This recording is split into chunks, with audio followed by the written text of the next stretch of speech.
Good morning students, how are you? Today we are starting the paper of 2018 NDA and we are solving one by one all the questions which is related to the political science. So as per our content, maximum have topics we have covered in the syllabus and these questions are related to the topics which we have covered. So focus on every question and try to understand what is the logic will implement on each questions. So keep determines every time and do much more practice. So let us start the question number first. The first question is related to the which of these not fundamental rights? Which of these not fundamental right, यानी कि कौन सा है इनमें से जो fundamental right में हमारे पास चार ऑप्शन है. फर्स्ट इज यानी A, that is right to equality. B, our option is the right to citizenship. Right to citizenship. C, right to freedom. And D, that is the right against exploitation. Right against exploitation. So there are four options are given in this question. So what should be, क्या आना चाहिए हमारे पास? तो हम बात करते हैं right to equality. हमारे जो फंडामेंटल राइट्स थे so there will be 12 to 35. हमने फंडामेंटल राइट्स पढ़े थे तो कहाँ से कहाँ तक थे? 12 से 35 तक. तो राइट टू इक्वालिटी था, that is the 14 to 18. Right to freedom था 19 to 22. एक्सप्लॉयटेशन में हमारे दो आर्टिकल्स थे 23 and 24. तो बचा कौन सा? सिटीजनशिप.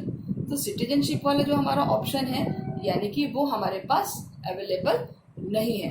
क्यों? क्योंकि राइट टू सिटीजन्स ये बाय बर्थ हमें मिलता है या फिर हम इसको लेते हैं.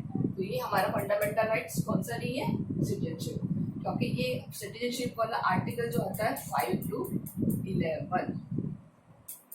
याद रखेंगे सिटीजनशिप वाले जो हमारे आर्टिकल्स आते हैं that are related to 5 to 11. Apart this that is कि राइट टू एक्सप्लॉयटेशन भी है हमारे पास, राइट टू फ्रीडम भी है, राइट टू इक्वालिटीज भी है. ओके, सो यहाँ पर आपको ये तो 3 बता दिए. हमारे पास 6 फंडामेंटल राइट्स होते हैं. तो 3 तो ये हैं हमारे, बाकी के 3 जैसे अगर हम बात करें इसके अलावा right to religion that is 25 to 28. एक है हमारे पास जो माइनॉरिटीज के लिए right to cultural and educational right, that is 29 or 30. और right to constitutional remedies article 32.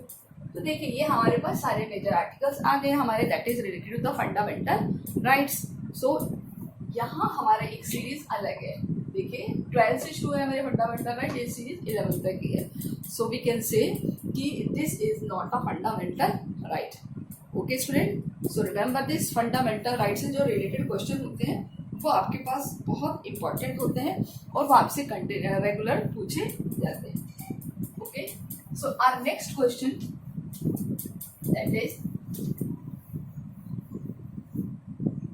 कि एवरी जज of the supreme court of India appointed by, यानी कि जजेस of supreme courts appointed by. Clear? कौन अपॉइंट करता है? सिंपल क्वेश्चन है, मैंने इसको बहुत सिंपल वे में लिखा है, थोड़ा टेक्निकल लैंग्वेज में नहीं, ताकि हम थोड़ा जल्दी कर सके. फर्स्ट ऑफ ऑल कि सुप्रीम कोर्ट कॉलेजियन, ये ऑप्शन है. सुप्रीम कोर्ट्स कॉलेजियन भी अगर हम बात करें तो दैट इज द कैबिनेट, सी अगर हम बात करें तो द प्रेसिडेंट, डी ऑप्शन दिया हुआ है इसमें, and that is the Lok Sabha, Lok Sabha. तो यहाँ पर कौन सा ऑप्शन आना चाहिए आपके हिसाब से? सिंपल क्वेश्चन है सी, कि हमेशा याद रखिए जो सुप्रीम कोर्ट्स की जो भी जजेस होते हैं वो सब कौन अपॉइंट करता है? Appointed by the president, okay, chief justice. और इसके अलावा जो भी अदर जजेस होते हैं वो the advice of the chief justice, सारे के सारे अपॉइंट कौन करता है? Appointed by the president of India. So our third question is which is not part of DPSP, not the part of DPSP. यानी आपके पास 4 ऑप्शन आएंगे, उसमें से हम पूछेंगे कि इनमें से कौन सा पार्ट है जो डीपीएसपी का नहीं है। तो सबसे पहले अगर हम बात करें ए का ऑप्शन दिया हुआ है, दैट इज द कि equal justice and free legal add, equal justice और फ्री लीगल एड, एड मतलब सहायता, कानूनी सहायता प्रदान करना।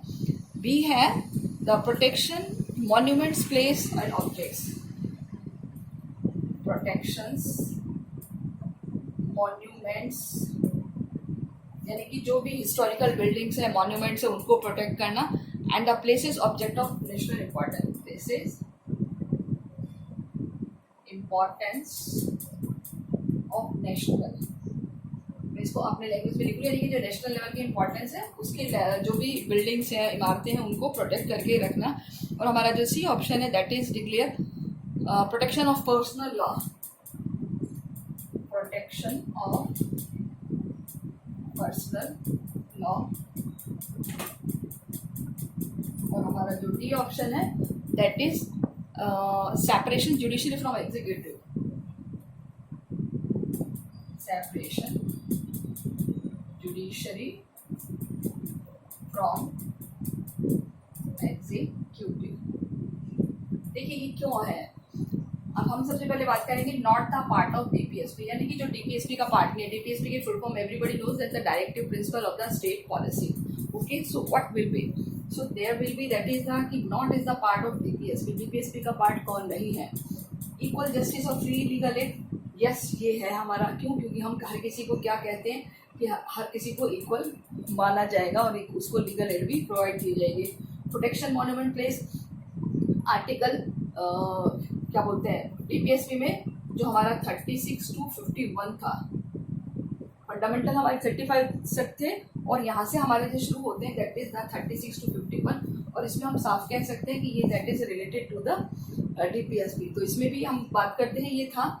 And the protection monument place ये इसमें है। Protection of personal law, personal law यानी कि पर्सनल लॉ जैसी कोई चीज़ नहीं है जिसके लिए हम प्रोटेक्शन करें, एंड सेपरेट फ्रॉम जुडिशरी और एग्जीक्यूटिव, ये भी हमारे पास है। तो राइट आंसर इज दिस, ये हमारे फंडामेंटल्स में सॉरी डीपीएसपी में नहीं है। Clear? So this is the not the part of DPSP. So let's start our next question, question number 4। ये 2018 के क्वेश्चन पेपर्स हैं जो बहुत इजी आया है 2018 का। अगर हम बात करें तो ज़रूरत से ज़्यादा इजी है हमारा। सबसे पहले the word socialist was interesting to the preamble of constitution, यानी कि वर्ड सोशलिस्ट, जो एक शब्द है सोशलिस्ट, मैं इसको शॉर्ट में लिखूंगी क्वेश्चन को, was and in preamble, was add in preamble, हमारी प्रस्तावना में सोशलिस्ट वर्ड ऐड किया गया है। इन विच अमेंडमेंट, इन विच अमेंडमेंट, कौन से अमेंडमेंट में ये ऐड किया गया है? तो हमारे पास 4 ऑप्शन है। ए सबसे पहले दिया हुआ है 41, बी 42, 43 और 44। तो ये आपको पता होना चाहिए कि हमारा जब एक अमेंडमेंट हुआ था 42, जो कि सबसे लार्जेस्ट अमेंडमेंट कहा जाता है, सबसे बड़ा, इसको कई बार मिनी कॉन्स्टिट्यूशन भी कहते हैं। क्यों? क्योंकि ये सबसे बड़ा अमेंडमेंट था जिसमें बहुत सारे चेंजेस हुए थे। तो वो क्या क्या चेंजेस हुए थे? एक जो चेंज हुआ था दैट इज कि हमारे यहाँ पर सोशलिस्ट सेक्युलरिस्ट वर्ड ऐड किए गए थे हमारी प्रेम्बल में, यानी कि सोवराइन के साथ साथ हमारे यहाँ पर ऐड किए गए थे, that is the socialist secular democratic Republic 42 amendment 1976। ये क्या क्या वर्ड यूज किए? सोवराइन, सोशलिस्ट, शॉर्ट में लिख रही हूँ मैं, सोशलिस्ट, सेक्युलर, एंड इसके अलावा जो वर्ड यूज हुए थे that is the democratic Republic. तो ये 5 वर्ड इस तरीके से लाइन से आते हैं। आपसे क्वेश्चन में इनका भी क्रम पूछा जा सकता है, ठीक है। तो ये 2 वर्ड है, ये ऐड किए गए हैं इन विच अमेंडमेंट 42 अमेंडमेंट 1976। ओके, तो याद रखना बेटा ये सारी चीजें। ये क्वेश्चन आपसे पूछा जा सकता है टेस्ट में भी। सोवराइनिटी, सोवराइनिटी है ना संप्रभुता, पावर, खुद की पावर। सोशलिस्ट समाजवादी, सेकुलरिस्ट धर्मनिरपेक्ष, डेमोक्रेटिक लोकतांत्रिक रिपब्लिक, यानी कि हमारे जो कंट्री का हेड होगा वो इलेक्टेड होगा, वंशानुगत नहीं होगा, हेरिडेटरी सिस्टम से नहीं होगा। नेक्स्ट क्वेश्चन अगर हम बात करें, question number 5, who among the following is the x official chairman of the north eastern council? X officio chairman of north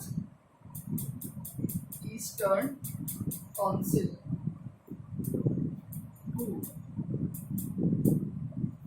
यानी कि कौन होता है x official chairman north eastern council में?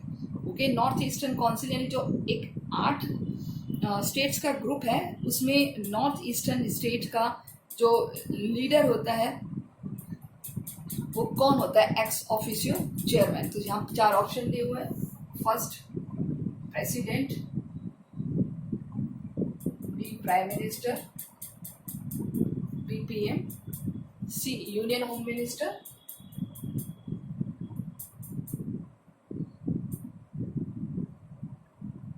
और अगर हम डी की बात करें तो डी को भी ये लिख देते हैं। डी वाला ऑप्शन दिया है आपका, दैट इज द क्या बोलते हैं इसे, union minister of state, union minister of state. Okay, तो अगर हम बात करें तो विच ऑप्शन इज इट? कभी भी प्रेसिडेंट कोई पोस्ट नहीं लेता, आपको पता है वो कंट्री का प्रेसिडेंट होता है।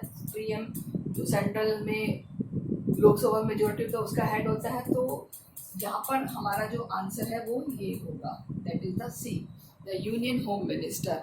अब इसकी थोड़ा सा मैं आपको डिटेल बता देती हूँ कि जो नॉर्थ ईस्टर्न काउंसिल है ये एक नोडल एजेंसी है फॉर द इकोनॉमिक और social development, nodal agency for social and economic development. Okay, social और इकोनॉमिक डेवलपमेंट के लिए एक एजेंसी है। इसके अलावा अगर हम बात करें नॉर्थ ईस्टर्न रीजन में, इसमें 8 स्टेट्स हैं। इट कंसिस्ट 8 स्टेट्स, 8 राज्य हैं इसमें, ठीक है, वो 8 है। अरुणाचल प्रदेश, आसाम और इसके अलावा त्रिपुरा, मेघालय, मिजोरम, सिक्किम एंड द नागालैंड। तो ये जो क्या बोलते हैं कॉन्स्टिट्यूशन में जो डाला गया था इसको 1971 में, और यूनियन होम मिनिस्टर्स को act as a officio chairman, यानी कि ये यूनियन होम मिनिस्टर होता है वो कैसे रोल प्ले करता है? As a ex officio chairman. ये वर्ड आपने पहले भी सुना होगा, ex officio chairman, that is the vice president of India and he play and act as a ex official chairman in Rajya Sabha. तो ये 2 याद रखना, ex official chairman in Rajya Sabha, that is the our vice president of India. Okay, so this is the important question. Now our next question, question number 6, article 352।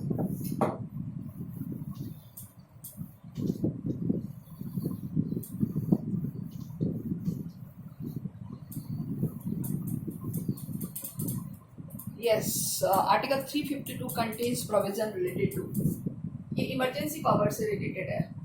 Article 352 याद रखेंगे 352, 356, 363 article आपको बताए थे emergency power के। कंटेन्स प्रोविजन,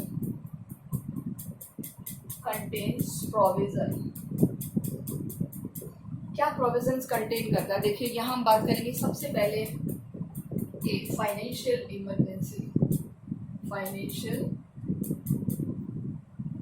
इमरजेंसी भी थोड़ा सा बड़ा है बट आप इसको शॉर्ट में लिखेंगे। Failure of constitution monarchy, failure of constitutional mechanism, यानी जो मशीनरी होता है ना वो फेल हो जाता है,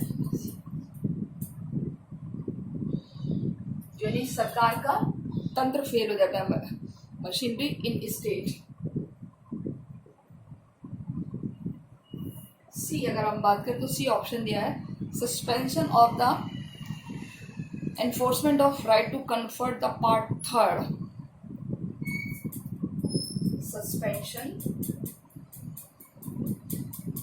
of the enforcement of right,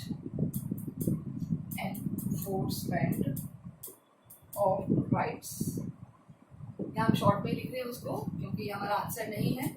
और डी है हमारा जनरल इमरजेंसी,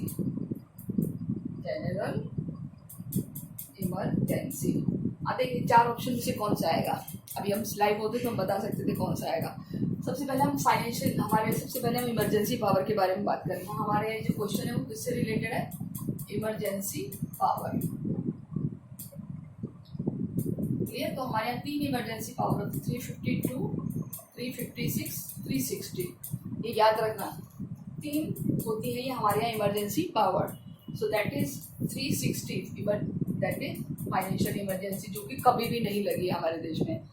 ठीक है, वित्तीय आपात जिसको हम कहते हैं। Failure constitution mechanism 356, article 356।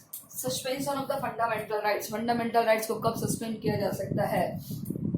जब कोई मिलिट्री रूल एप्लीकेबल हो जाए। और emergency that is the 352। General emergency देखिए हमारे यहाँ कब होती है? जब इंडिया थ्रेटन वॉर, यानी कि इंडिया थ्रेटन वॉर, कोई वॉर हो जाए या एक्सटर्नल, जो एक्सटर्नल क्या होता है? अफेयर हो जाए, एग्रेशन हो जाए। इसके अलावा कोई हमारे यहाँ पर क्या बोलते हैं armed rebellion,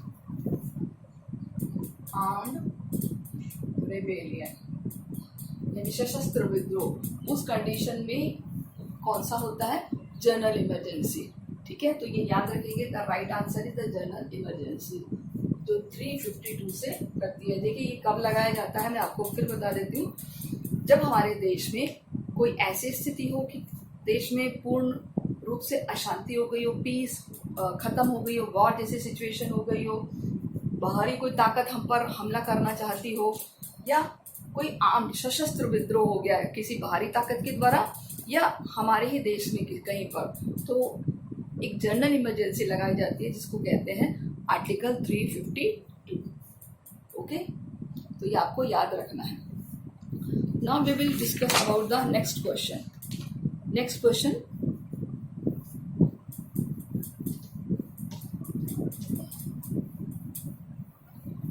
Question number 7. Who among the 2 civil servants who was the Constitutional Assembly framing the Constitution of India? Who was, number आएगा क्योंकि 2 मेंबर हैं,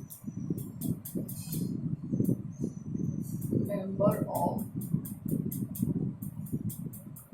कॉन्स्टिट्यूशनल असेंबली, यानी कॉन्स्टिट्यूशनल असेंबली के कौन मेंबर थे? जो सिविल सर्वेंट भी थे, वो सिविल सर्वेंट, यानी कि जो सिविल सर्विसेज में भी थे। ठीक है, ये हमें याद क्या रखना है, किस पे फोकस करना हमें? ये हमारा क्वेश्चन होगा, ये हम आंसर सर्च करेंगे कि हु आर द मेंबर्स, यानी कि 2 मेंबर होंगे, अभी आपको लिस्ट में बता देंगे। कॉन्स्टिट्यूएंट असेंबली में जो सिविल सर्विस के मेंबर थे, ठीक है, तो वो आपको याद रखेंगे। वैसे तो देखिए बहुत सारे मेंबर्स थे, बट हम याद रखेंगे कौन कौन से मेंबर्स थे।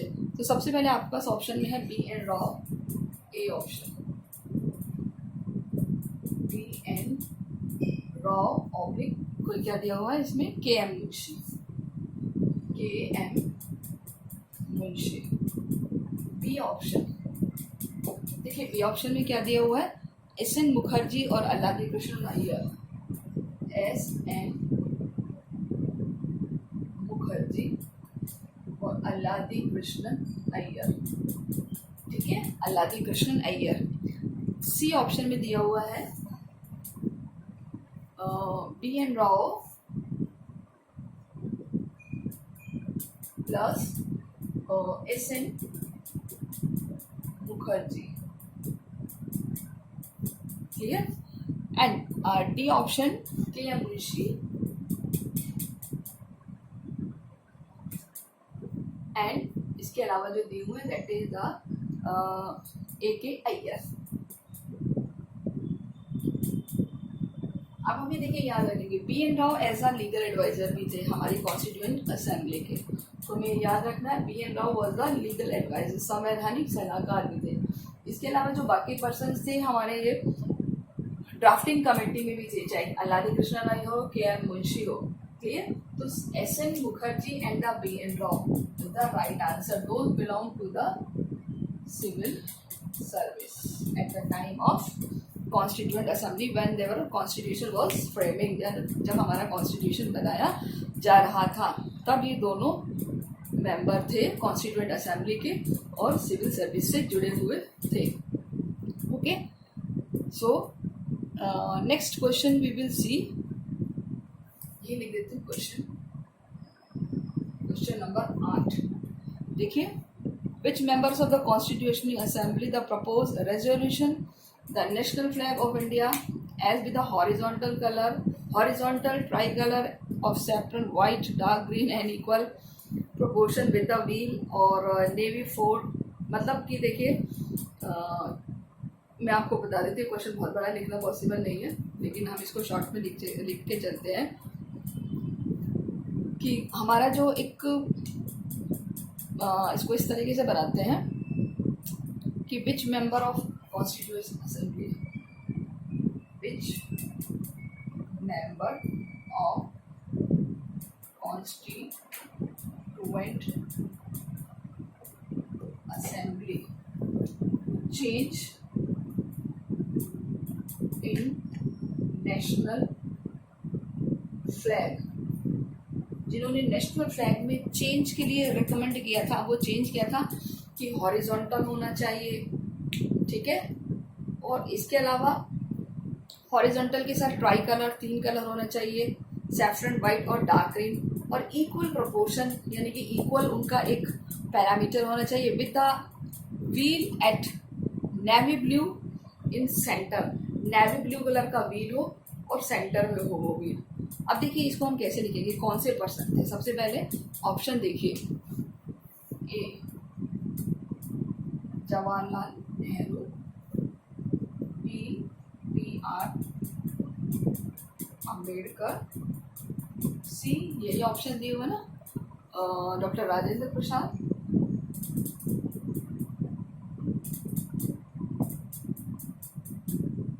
डॉक्टर राजेंद्र प्रसाद, और डी में दिए हुए हैं सरदार वल्लभ भाई पटेल।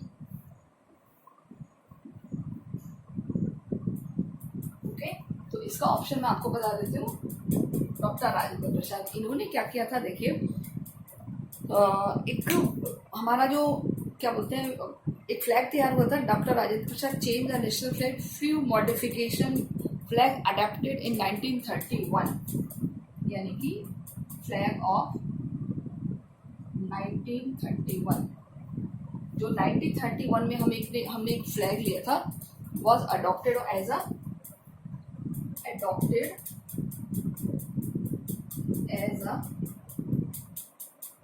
नेशनल फ्लैग, यानी हमने उसको as a national flag adopt किया था।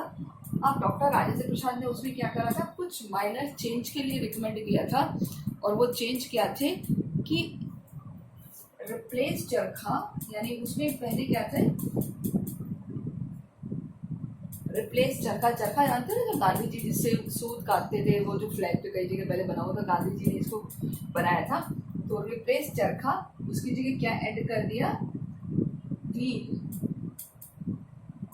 एक व्हील से उनको क्या बोलते हैं, चेंज कर लिया, चरखे की जगह विद अशोक चक्र, व्हील यानी अशोक चक्र। उसकी जगह पर एक सर्कल, एक चरखा बना, सॉरी एक अशोक चक्र है, जिस पर आपको पता है 24 लाइन्स है, 24 लाइन्स भी है।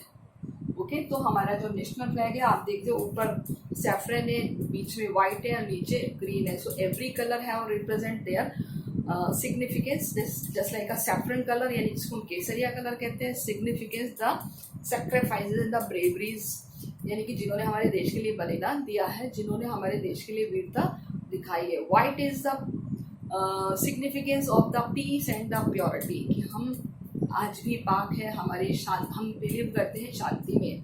24 जो उस पर एक अशोक चक्र बना हुआ है, जिसको हम वील कहते हैं, जो ब्लू कलर की तीलियां जो चलती रहती है, दैट इंडिकेट्स की टाइम इज डायनामिक, यानी कि समय गतिशील है, चलता रहता है। तो हमें भी अब अपने आप को डायनामिक बना के रखना है। And green is related to the prosperity, यानी समृद्धि, हरियाली का भी ये प्रतीक होता है। क्लियर? सो और इसके अलावा कि कई लोग इसको रिलीजन से भी जोड़ते हैं कि green is related to the law of dharma, but हम मानते हैं कि दैट इज द प्रॉस्पेरिटी। जितनी ज़्यादा हरियाली होगी, जितनी ज़्यादा एग्रीकल्चर होगा, उतना ही हमारा देश संपन्न और सुखी होगा। so, ये ऑल ट्राई कलर्स में चेंज किया गया है, रिकमेंडेड बाय डॉक्टर राजेंद्र प्रसाद, जो कि हमारे इंडिपेंडेंट इंडिया के फर्स्ट प्रेसिडेंट हैं, जिन्होंने सबसे ज़्यादा लंबा कार्यकाल लिया है। ओके, तो next question is that is कि which is not correct about the parliament.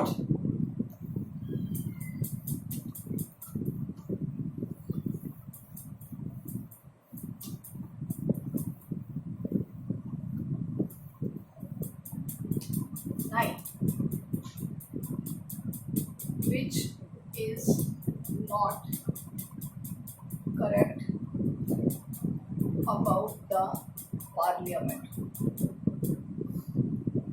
यानी कि हमारी पार्लियामेंट के बारे में क्या सही नहीं है बातें। आपके पास 4 ऑप्शन होंगे, आपको फाइंड आउट करना which option is not related to the parliament. So first of all, parliament consist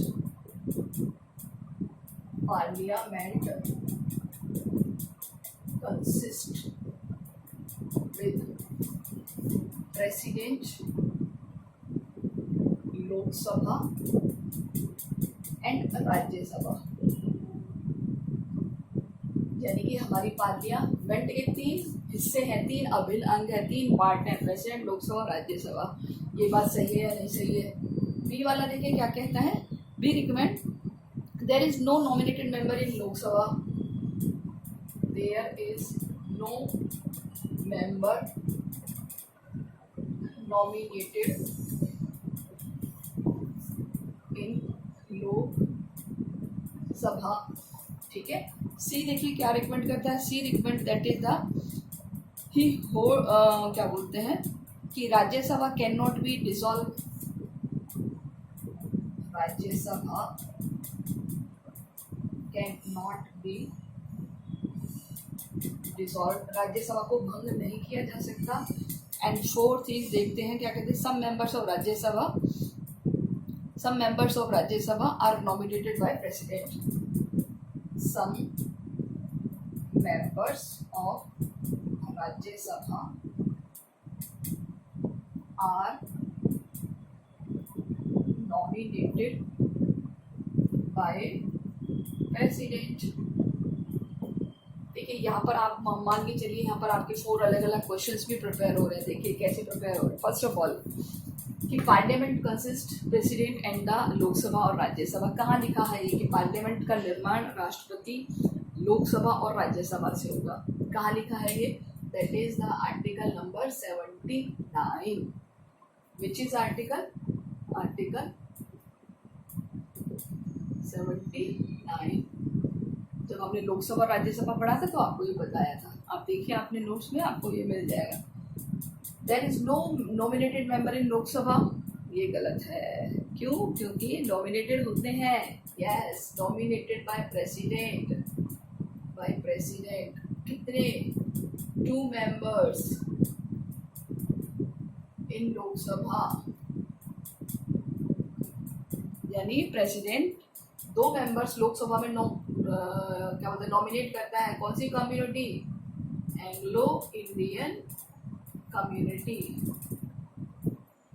Anglo Indian क्या होती है? वो कम्युनिटी जिसके माता या पिता में से एक इंडिया का हो और एक अब्रॉड का हो, उससे पैदा हुई जो संतान होती है that is known as the Anglo Indian.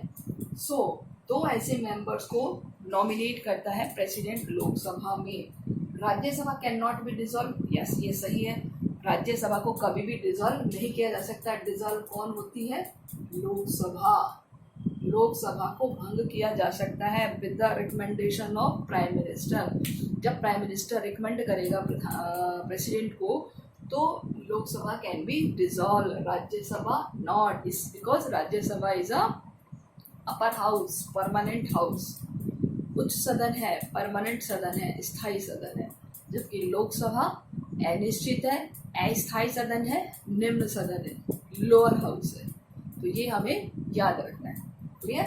And the some members of the Rajya Sabha can be nominated president, yes. How many members? 12 members are nominated by president in Rajya Sabha. ठीक है, राज्यसभा में कितने मेंबर्स नॉमिनेट करता है प्रेसिडेंट? 12। और आपको पता होना चाहिए वो भी डिफरेंट डिफरेंट फील्ड से, the field of science, social service, cinema, sports etcetera. तो ऐसे कितने मेंबर्स नॉमिनेट करता है? 12 मेंबर्स। तो याद रखिए अलग अलग 4 क्वेश्चंस भी आपके लिए बहुत इंपॉर्टेंट है।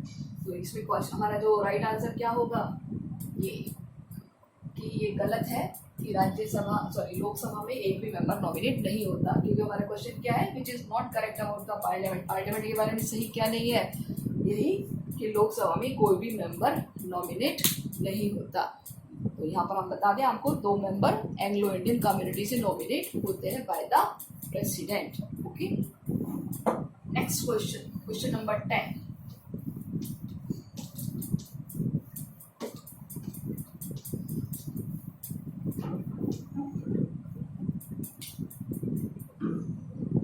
क्वेश्चन नंबर 10 देखिए, 10 क्या कहता है, which is not which statement regarding to CAG not correct, which statement about CAG is not correct. ये आपको नॉट पे टिपका देते हैं, है ना। CAG के बारे में क्या सही नहीं है, आपको सबसे पहले पता होना चाहिए CAG कौन होता है। CAG माने हमारे देश का CA, controller and auditor general of India, Bharat का नियंत्रक महालेखा परीक्षक, जो क्या करता है, भारत के जितने भी डिपार्टमेंट्स होते हैं उनकी ऑडिटिंग का, चेकिंग का काम करता है। क्लियर? तो एक तरीके से जैसे हम अपना पर्सनल CA हायर करते हैं, सो this is the CA of Indian government, CAG। उनके बारे में क्या सही नहीं है, मैं आपको बता दूं, इनका अपॉइंटमेंट कौन करता है, इंडिया का प्रेसिडेंट करता है। अभी लेटेस्ट ही हमने इसको आपको पढ़ाया था CAG के बारे में, पूरी डिटेल आप वापस से देख लीजिए। अब इसके बारे में ऑप्शन क्या है देखिए, कि appoint by president,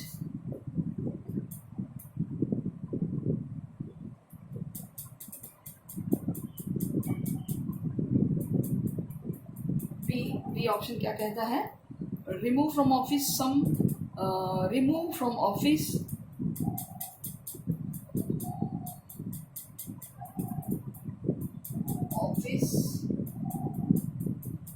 same as जजेस ऑफ सुप्रीम कोर्ट, यानी जैसे सुप्रीम कोर्ट के जजेस को रिमूव किया जाता है वैसे इनको रिमूव कर सकते हैं। सी, ही होल्ड अनदर ऑफिस व्हेन, जब यानी कि ये कोई अनदर ऑफिस को होल्ड कर सकते हैं, when he was seized hold office, when he was seized from his office। और बी ऑप्शन क्या कहता है, देखिए, सैलरीज चार्जेस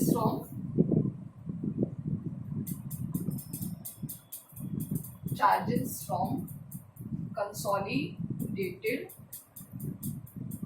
फंड।